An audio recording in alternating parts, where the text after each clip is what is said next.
what's true. All I got to do is repent sincerely from my heart. There's enough power in the blood to cover all kinds of sins. I don't care what it is, the blood would fix it.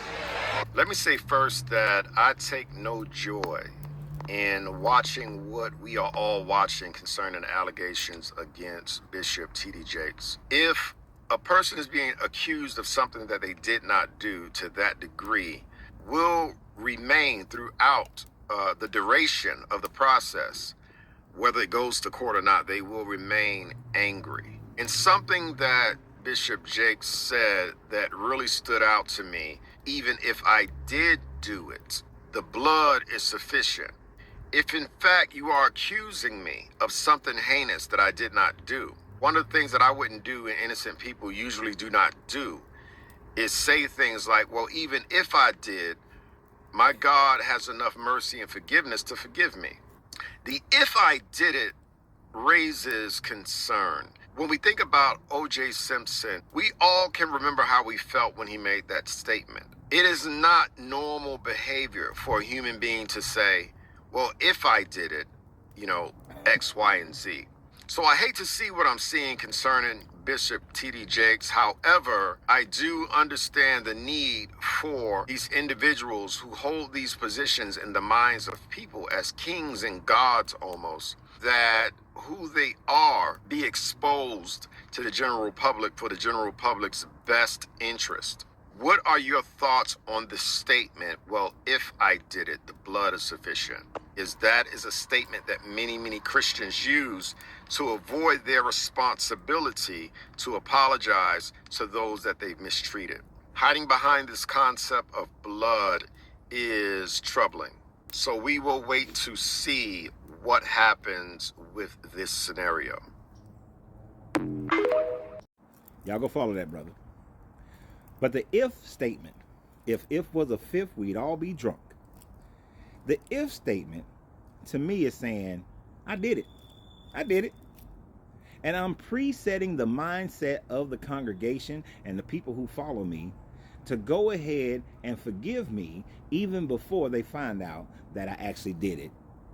Because it's still up in the air as to whether or not he did or did not.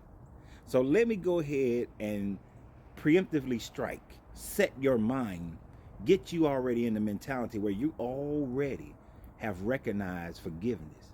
He didn't say nothing about repenting, that he had repented. He did not say anything about, oh, now that things have come to the light, I feel horrible, or I realized the wrong.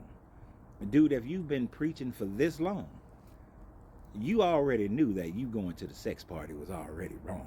You already knew that. You knew that. For you're committing adultery. You're participating in sexual immoralities. And let me remind all my Christians that in Romans it tells you that if a person has committed sexual immoralities, that you're supposed to take that body and deliver it over to Satan so that the spirit can ascend. It's not metaphorical, it's literal. You're supposed to kill that body. But I know we can't do that, and I'm not advocating for that because that's against our laws and that's against our morality. But the fact that he is saying, if I did it, he is swerving the shit out of Christian mindsets.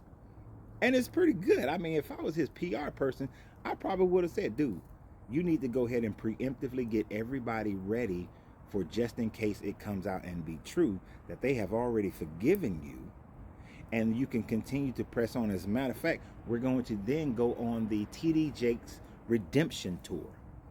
The T.D. Jakes Redemption Tour, where we're going to talk about sexual immorality and the weaknesses of sexual immorality. We're going to talk about how the world has